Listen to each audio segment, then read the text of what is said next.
मकर राशीची साडेसाती संपत आली बरं का. फक्त 3 महिने राहिलेत, मोजून 3 महिने.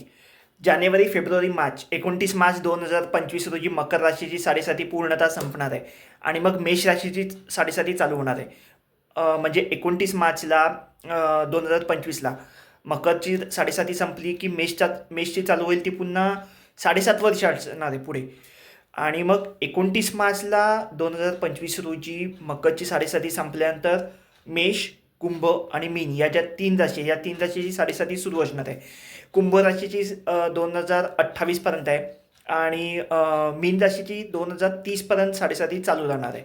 म्हणजे अशा क्रमाक्रमाने कुंभ आणि मीन राशीची सुद्धा साडेसाती संपेल.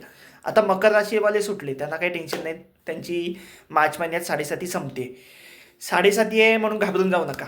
नेहमीचं माझं वाक्य आहे, साडेसाती ही शुभ असते, तुमचं काही वाईट होत नाही. तुम्ही किती व्हिडिओ बघा, किती तुम्हाला व्हॉट्सअपवर पोस्ट येऊ दे की साडेसाती येते, साडेसातीमध्ये तुमचं वाईट होणार, असं होणार, तसं होणार.